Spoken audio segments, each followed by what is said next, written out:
selingkuhi. Namun ada juga istri yang selalu bersabar karena sudah paham ilmu hikmah bersabar yang selalu saya sampaikan di kajian online Fikih Pernikahan ID. Namun meskipun si istri selalu bersabar, Allah Subhanahu wa taala tetap lihat air mata si istri, dan perbuatan nusyuz suami pasti mendapatkan balasan yang pedih dari Allah Azza wa Jalla, baik balasan di dunia maupun balasan nanti di akhirat.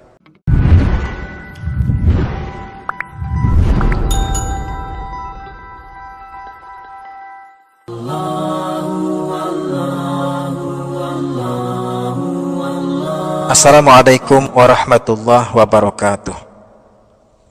Alhamdulillahirabbil alamin, wassalatu wassalam ala asyrafil anbiya'i wal mursalin wa ala alihi wa ashabihi ajmain, amma ba'du. Alhamdulillah, segala puji dan syukur kepada Allah Subhanahu wa taala. Salawat dan salam kepada nabi kita Nabi Muhammad sallallahu alaihi wasallam. Jamaah kajian online bakal pernikahan yang dilaksanakan Khairan Planner yang saya muliakan. Bismillah, hari ini saya diminta untuk menyampaikan kajian yang bertemakan mengelola konflik dalam rumah tangga. Dan perlu saya tegaskan jamaah, konflik dalam rumah tangga sesungguhnya bukan untuk dikelola atau bukan untuk dikendalikan, namun konflik dalam rumah tangga itu sesungguhnya harus dihindari. Dan apabila konflik itu qadarullah terjadi dalam rumah tangga, maka konflik tersebut jangan sampai diinapkan jamaah, melainkan konflik tersebut haruslah segera diselesaikan dengan pertimbangan yang bijak dan harus dengan cara yang tepat. Baik, sebelum kita membahas bagaimana caranya menyelesaikan konflik dalam rumah tangga dengan pertimbangan yang bijak dan dengan cara yang tepat jamaah, perlu saya ingatkan kembali, karena ini sudah sangat sering saya sampaikan di seluruh kajian-kajian saya, bahwa tidak tepat apabila ada yang menyatakan jika konflik atau perselisihan atau pertengkaran merupakan suatu hal biasa yang kalau sering terjadi dalam rumah tangga. Karena yang tepat adalah yang biasa terjadi dalam kehidupan, baik juga dalam kehidupan rumah tangga suami istri, adalah masalah dan ujian dalam rumah tangga, dan suami istri harus berikhtiar maksimal agar jangan sampai masalah dalam rumah tangga tersebut berakhir menjadi pertengkaran. Artinya masalah dalam rumah tangga itu harus segera diselesaikan jamaah. Jangan sampai masalah tersebut malah berubah menjadi seringnya terjadi pertengkaran dalam rumah tangga. Kemudian bagaimana caranya menyelesaikan konflik dalam rumah tangga dengan pertimbangan yang bijak dan dengan cara yang tepat? Yang pertama jamaah, tentu harus dimulai dari keinginan bersama dari suami istri itu untuk saling meluruskan niat dan saling meluruskan tujuan dalam menikah, yaitu semata-mata hanya berharap ridho dan surga Allah Subhanahu wa taala, bukan niat dan tujuan yang lain. Jika dulunya sebelum mendengar kajian saya ini, niat dan tujuan Anda menikah adalah tidak tepat, yaitu menikah untuk mencari bahagia, maka hari ini segera luruskan niat dan tujuan Anda menikah jamaah, yaitu sekali lagi menjalani peran dan kewajiban dalam rumah tangga hanya niat dan tujuan demi ibadah dan niat demi mencari ridho dan surga Allah Subhanahu wa taala. Karena apabila niat menikah dari kedua suami istri telah diluruskan, maka ini akan menjadi modal utama bagi mereka untuk sama-sama fokus mencari akar konflik yang terjadi dan fokus untuk segera menyelesaikannya. Menyelesaikan konflik bukan untuk mencari menang kalah, melainkan menyelesaikan konflik untuk semata-mata mencari ridho dan surga Allah Subhanahu wa taala, dan agar diri dan pasangan terhindar dari siksa azab pedihnya neraka.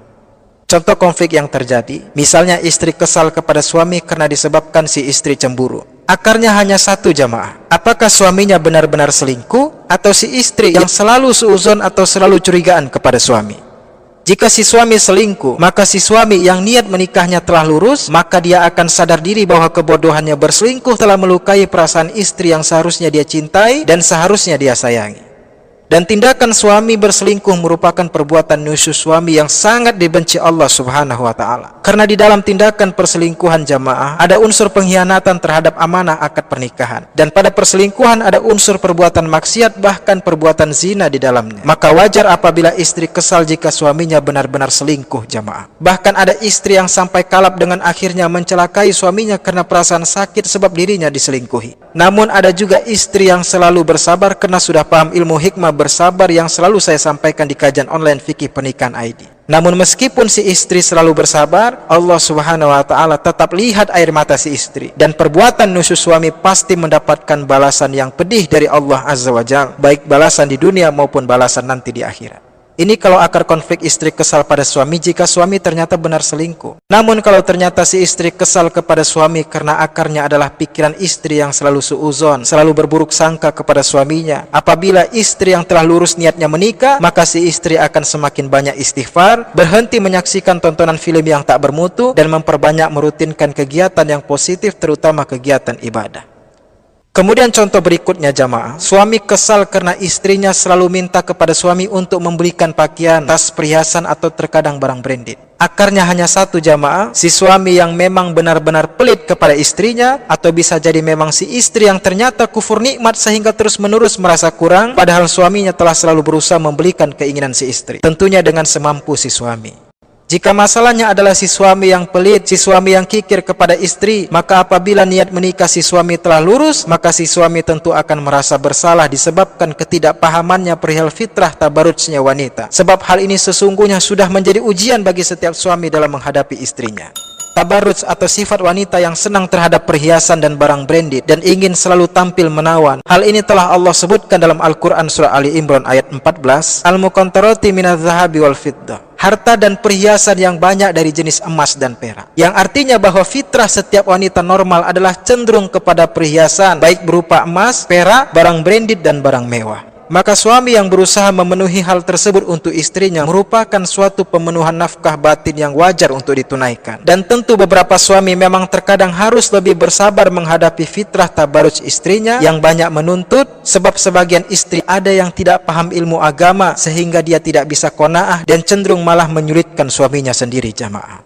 Namun jika akar konflik tersebut adalah si istri yang ternyata memang kufur nikmat dan tidak pernah mau merasa cukup dengan pemberian suaminya, maka si istri harus sadar diri dan perbanyaklah istighfar. Suami harus ajak istrinya mendengarkan kajian-kajian Islami bertemakan qanaah. Namun jika si istri tetap kufur nikmat, bahkan malah ke arah sering membanding-bandingkan si suami dengan pria lain atau dengan mantan pacar si istri yang dulu sering royal padanya, maka bukan sebuah aib apabila talak si suami harus jatuh kepada istri yang kufur nikmat seperti ini jamaah. Ini yang pertama, yaitu menyelesaikan konflik dalam rumah tangga perlu dimulai dengan saling meluruskan niat menikah dari kedua suami istri tersebut yang harus niatnya menikah karena ibadah. Jika niatnya belum lurus, maka jangan heran apabila konflik dan masalah rumah tangga akhirnya dengan mudah dan dengan sangat cepat bisa langsung terkonversi atau bisa berubah menjadi seringnya terjadi pertengkaran dalam rumah tangga tersebut jamaah.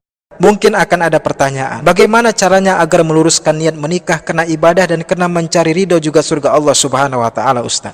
Tentu kiatnya jamaah adalah melalui upaya maksimal untuk selalu mengupgrade diri dengan ilmu fikih pernikahan dan fikih rumah tangga. Dengan caranya adalah sering mendengarkan kajian, mendengarkan nasihat para dai dan terutama merutinkan membaca referensi buku-buku kajian fikih pernikahan dan fikih rumah tangga.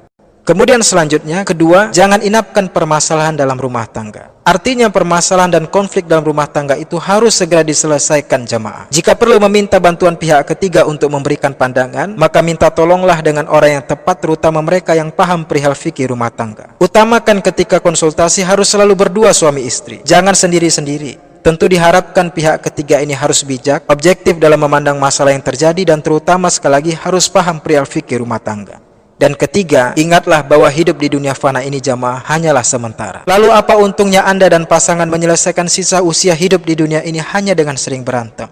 Saya sering tegaskan, berkonflik dengan pasangan rasanya sungguh tidak enak jamaah. Karena setiap hari kita akan selalu tatap wajah dengannya. Beda jika kita konflik dengan orang lain yang setelah konflik mungkin kita akan jarang bertemu dengannya. Apalagi sesungguhnya haram jika konflik dengan pasangan kemudian terjadi aksi saling diam selama lebih 3 hari. Sabda Rasulullah sallallahu alaihi wasallam dalam hadis riwayat Bukhari nomor 6077, qala Rasulullah sallallahu alaihi wasallam, la yahillu li muslimin ayahjura akhahu fawqa 3 layalin. Rasulullah sallallahu alaihi wasallam bersabda, tidak halal bagi muslim untuk memboikot saudaranya atau mendiamkannya lebih dari 3 malam. Jamaah, mendiamkan sesama muslim saja selama 3 hari hukumnya adalah haram, apalagi jika konflik dengan pasangan kemudian sering diam-diaman selama 3 hari atau bahkan lebih. Yaltaqiyani fayuridu hadza wa yuridu hadza. Mereka bertemu lalu dia berpaling dan yang lainnya juga berpaling. Wa khairuhuma alladzi bada'a bis salam. Maka yang paling baik di antara keduanya adalah yang lebih dulu mengucapkan salam untuk memulai perdamaian. Sehingga Islam mengajarkan kepada kita jamaah untuk bisa merasa, bukan hanya merasa bisa, yaitu apabila Anda merasa telah melakukan kesalahan, Anda merasa telah melukai dan menggores hati pasangan baik dengan ucapan atau dengan perlakuan, maka jangan tunda untuk segeralah meminta maaf dengan tulus serta sungguh-sungguh kepada pasangan.